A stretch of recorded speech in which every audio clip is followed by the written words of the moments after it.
I've been outfitting, started as a kid in 1991 and doing it full time since '99. Done a lot of backpacking trips, seen a lot of good things happen, a lot of not good, so many good things happen to our clients when they're in the field. And so this is going to be a little bit on tips and tricks I've learned over the years. I'm not trying to sell any products to anybody. I'm just trying to tell people, from the heart, from personal experience, what I've done, what I would recommend doing differently, things that will help you guys as hunters be successful. And this is really just going to revolve strictly around rifles, rifle shooting, rifle preparation, cleaning, what to take, what not to take, getting shots, getting rest, practicing. So when you do go on that hunt, you don't have any, you want to minimize the misses, I guess, and equipment failures. So I'm going to start the slideshow. It's about 250 slides, and they run about every 10 seconds. So it should be enough pictures for the seminar.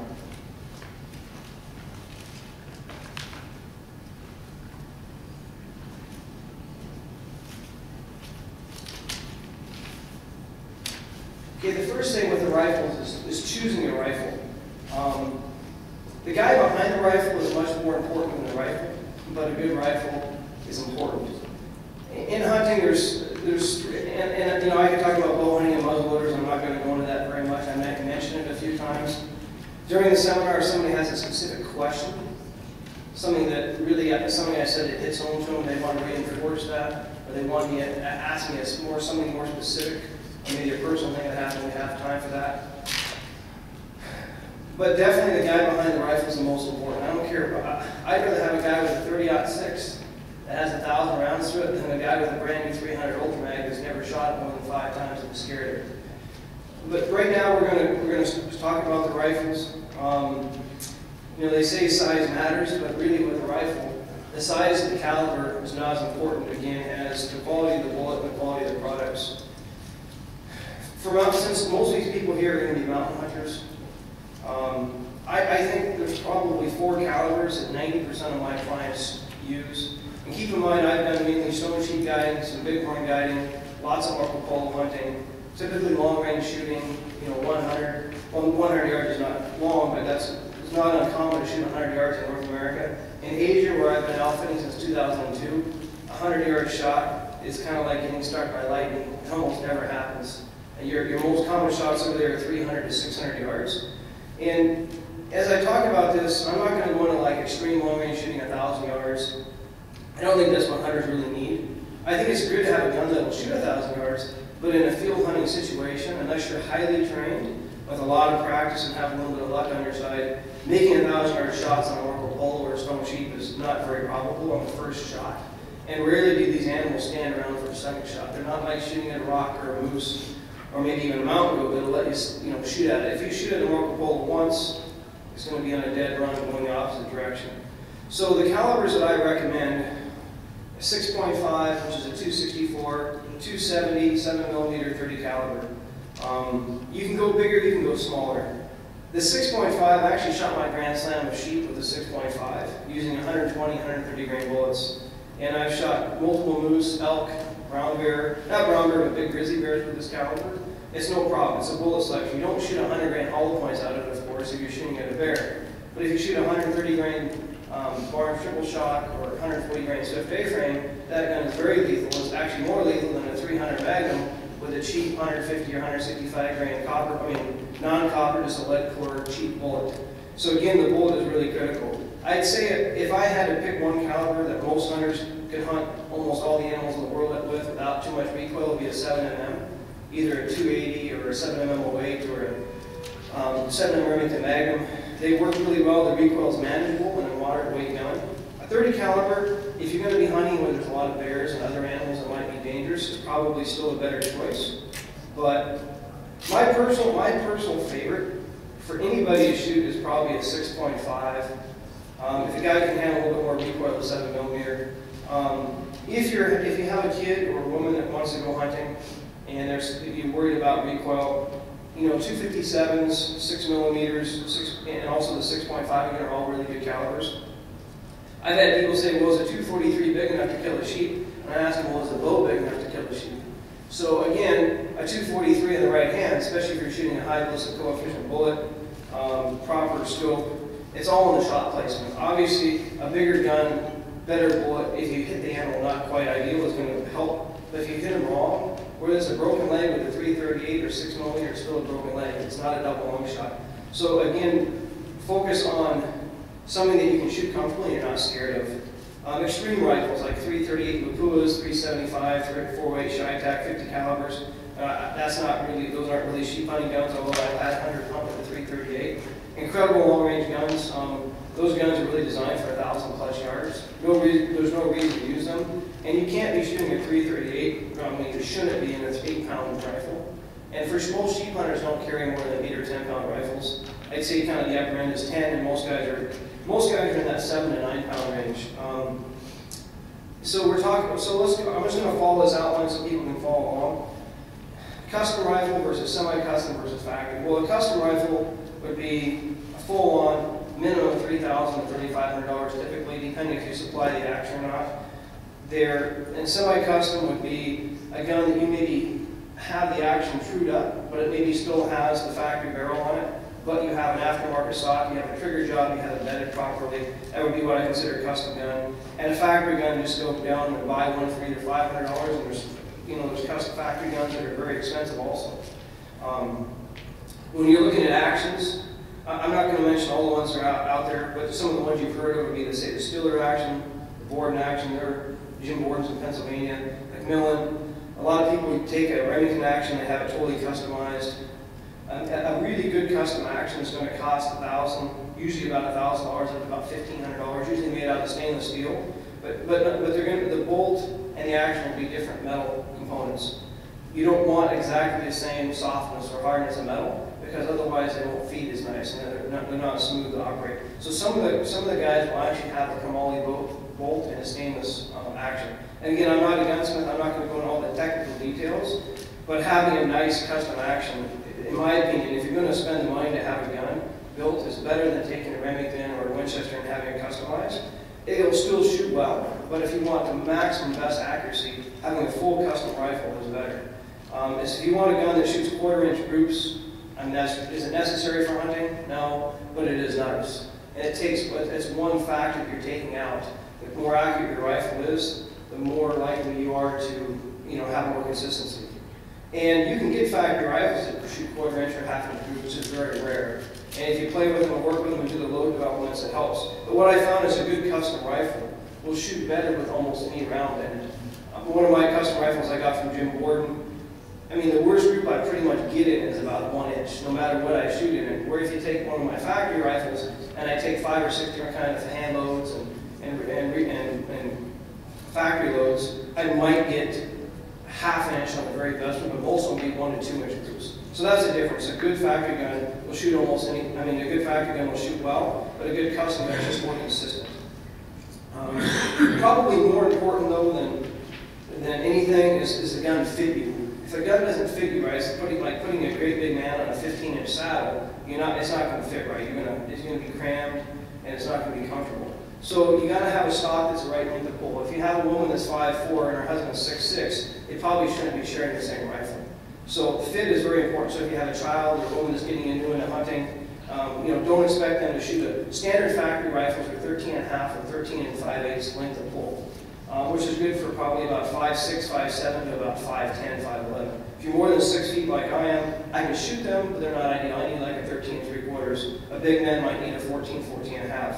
So first thing is length of pull. You want to make sure when you put your scope, line it up and throw your face down, you're not having to move your head around. It should fit nice, especially if you're hunting dangerous animals. And I know not everybody here is sheep hunters, not everybody here is hunted Africa, but going to Africa, I learned as much about hunting and shooting as I have hunting sheep. It's a totally different thing, but fit is very important. If your gun doesn't fit you right, it'll scope you, it'll hurt. A proper fitted stock won't recoil as bad also.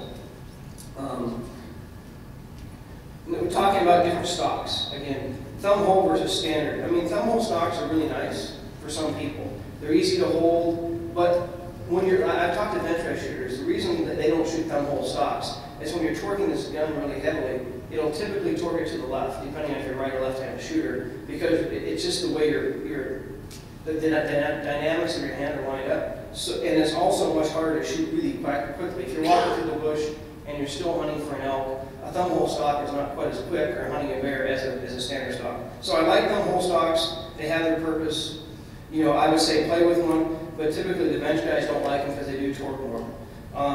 With stocks, do you want synthetic or wood? Well, hands down for mountain hunting, and any hunting that requires a lot of temperature change, a lot of wetness, dryness, definitely go synthetic. I mean, a wood stock would work, but you need to make sure it's sealed properly and bedded properly, and you don't want what they call a pressure-bedded wood stock in a cold or a wet environment, because the wood can twist and torque with it as things change, and that can cause people to miss. I've had one hunter miss a big Marco Polo stock. I mean, big Marco Polo because he had a wood stock gun, and he got home and bought a custom rifle, but he'll probably never shoot. He's going to go back again. He ended up shooting a small ram, but the wood worked a little bit on the hunt.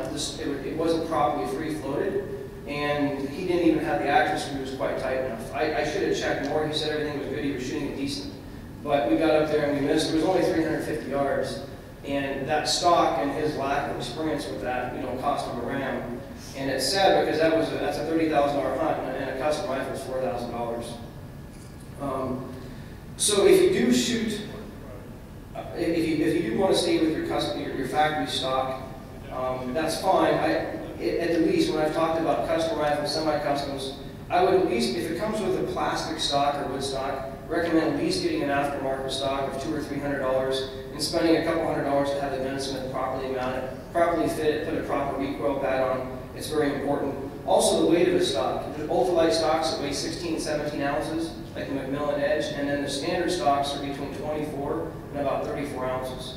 Heavier stocks are going to recoil less, but they're also going to be heavier. They are going to be stronger. Some of these ultra lightweight stocks, I've seen them break before on a hunt. If a guy takes a spill or the horse slams into a tree, I've seen a couple of the ultra lightweight stocks. And I've never had a normal stock break, but they can. I've only seen it twice, but typically the scope is the most sensitive part of your gun, and then the stock will be the second. If you bend the barrel, you're probably done with your hunt because you're in a bad enough accident. You're probably not going to be able to hunt anymore, or it was a vehicle accident.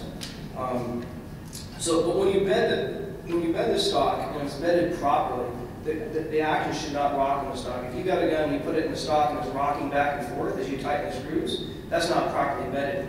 And if you don't torque the screws properly, or exactly the same every time, it's going to make a different point of impact. It's going to change the pressure. A really properly bedded stock, say like one of my Borden rifles, I can take it out of the stock, the action, take it apart, put it in a gun case, get to where I'm going, put it back together, and put the action and screws back together, and it's going to shoot exactly the same every time. If I had just to say a custom rifle, not a custom, but a factory rifle that wasn't bedded properly, and I do that, I would have to torque the screws exactly the same every time, and in the same order for the most part. I'm not saying all the time. It's just one less thing that you have to worry about if everything is machined and built properly. But some people were really fussy when they take their stocks apart about using a torque wrench. To me, if you have it bedded properly, it's not as critical. It's still, ideally, you actually torque down the action screws the same every time, but it's not as critical for me. So when we're talking about the gun, I think a trigger is extremely important. I believe that a 2 to 3 pound trigger is perfect for the hunting that we would do. You don't want any creep, and you want it very crisp. You want a trigger to kind of surprise you when it goes off, but you don't want to go off too premature. I found a heavy trigger will cause flinching. Obviously, heavy recoil will cause flinching too. But if you're mentally used to shooting a light trigger, and then I hand you a 6 pound trigger, I almost guarantee the guy's going to flinch. So if you ever go on a trip, and I've had to do this in Africa, I've had to do it other places, the gun I had to borrow was a 5, 6, 7 pound trigger, and I mentally programmed for 2, 2.5 pound trigger. Well, you better do a lot of dry firing with that gun before you actually shoot it, and spend a lot of time at the range wherever you're at, learning that gun, because otherwise when you get down to the heat of the moment, especially if you're shooting offhand or shooting from a sitting position, it's so easy to flinch. So you have to basically reprogram your mind, 6 pound trigger, not 2 pound trigger. And when on that trip to Africa, this is a very good example of why it's so important. We got to the hunting area. I never shot the gun in my life. My gun hadn't shown up, so it was a 375 like mine, but I did one dry fire and it was a bad trigger. And I asked, well, let's shoot the gun. Is it sight in? Well, I think it's sight in, they said. Well, I said, that's not really good enough. I said, we'll see any animals on the drive to camp. I said, maybe, maybe not, but it should be good enough to shoot. Well, good enough And my mind is good enough, and most people's mind is not the same thing. So we were driving along, and sure enough, the biggest roan I saw, this is a self-guided hunt in Cameroon, the biggest roan I saw on the entire trip ran in front of the truck and was walking in the brush about 100 yards from us. So I jumped out with a gun and snuck up about 30 yards down from the vehicle, and I had a perfect quartering away 130-yard shot. I did not take the shot because I wasn't comfortable in a gun. And I got to camp and I shot it and it was perfect. But I did the same thing on another trip, and they said, oh yeah, sighted and perfect, it's hitting at this range. Well, it was a long-range shot, and it hit the animal wrong because it was sighted in for 300 yards, not like 100 yards like they said it was. So always shoot the gun before you pull it. Even if you scare a couple animals, say, no, I'm going to shoot the gun, I'm going to shoot it now. And if they have bunches of different bullets, which I've seen before, you make sure that you find the one that's has the most, and shoot that one.